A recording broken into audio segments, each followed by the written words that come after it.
ہم سب جانتے ہیں کہ ہمارا اللہ سبحانہ تعالیٰ پر، اس کے رسول پر، اس کے فرشتوں پر، کتابوں پر ایمان کے علاوہ تقدیر پر بھی ایمان ہے کہ ہماری زندگی میں جو کچھ ہو رہا ہے یہ اللہ کے اذن سے ہو رہا ہے، یہ اللہ کے فیصلے ہیں جو ہم پر نافذ ہوئے میں. ہماری تخلیق کی ابتدا سے لے کر کے ہم لڑکی ہوں یا لڑکا ہوں، ہماری کیا شکل و صورت ہو، ہماری آنکھوں کا رنگ کیسا ہو، ہماری ہائٹ کتنی ہو، ہماری عمر کتنی ہو، ہمارا رزق کیا ہو، یہ سب اللہ سبحانہ تعالیٰ نے ڈیسائیڈ کیا ہے. اور وہ چیزیں ہمیں وقت کے ساتھ ساتھ پہنچ رہی ہیں، وہ چیزیں ہماری زندگی میں ہو رہی ہیں. اس پر ایمان رکھنا کہ ان چیزوں کا اصل مالک اللہ ہے، یہ ہمارے لیے بہت ضروری ہے.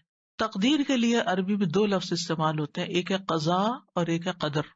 قضاء کا لفظی مطلب ہوتا ہے فیصلہ کرنا، جیسے قاضی ہوتا ہے، اور قدر کا مطلب ہوتا ہے اندازہ مقرر کرنا. تو اس بنا پر قضاء اور قدر پر ایمان لانے کا مطلب کیا ہے؟ سبحانہ تعالیٰ کے یعنی جو آئندہ قیامت تک ہونے والا سب اللہ کے علم میں ہے، اور اللہ سبحانہ تعالیٰ کی جاری ہونے والی مشیت یعنی وہی ہوتا ہے جو اللہ چاہتا ہے، اور اس کی قدرت پر ایمان لانا.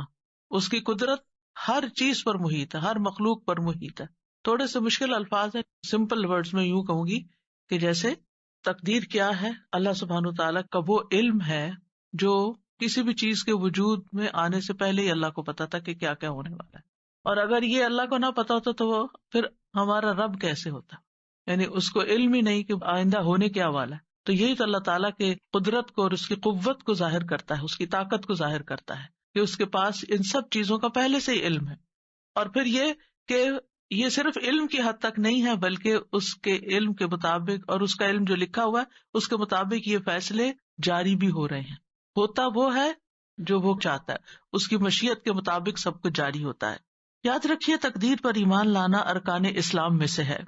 قرآن مجید میں آتا ہے انا کل شیء خلقناہ بقدر، یہ دلیل ہے اس کی، ہم نے ہر چیز کو ایک اندازے پر پیدا کیا ہے. سورۃ الاحزاب میں آتا ہے وکان امر اللہ قدرا مقدورا، اور اللہ کا حکم ایک طے شدہ فیصلہ ہوتا ہے. اللہ کا حکم طے شدہ فیصلہ ہوتا ہے. سورۃ الفرقان میں آتا ہے وخلق کل شیء فقدرہ تقدیرا، اللہ نے ہر چیز کو پیدا کیا پھر اس کا اندازہ مقرر کیا. لہٰذا ہم میں سے کون ہے جو ان آیات کو جھٹلا سکتا ہو یا وہ کہے کہ تقدیر وقدیر کچھ نہیں ہوتی. آج کل ایسے لوگ بھی دیکھنے کو ملیں گے کہ جو تقدیر پر ایمان نہیں رکھتے، وہ کہتے تقدیر کچھ نہیں ہوتی، ہوتا وہی ہے جو انسان خود کرتا ہے، آپ کی تقدیر آپ کے اپنے ہاتھ میں. ایسا نہیں ہے. اللہ سبحانہ وتعالیٰ کیا فرما رہے وَخَلَقَ كُلَّ شَيْءٍ فَقَدَّرَهُ تَقْدِيرًا، اللہ نے ہر چیز پیدا کی پھر اس کی تقدیر مقرر کی. تقدیر قدر سے، قدر کا مطلب کیا تھا؟ اندازہ کرنا، یہ کتنی بڑی ہوگی، کتنی چھوٹی ہوگی، کیا اس کی ایج ہوگی، کیا کرے گی، کیا فائدہ دے گی، کیا نقصان دے گی، یہ سب اس کا مقرر کردہ ہے. وآخر دعوانا ان الحمد للہ رب العالمین.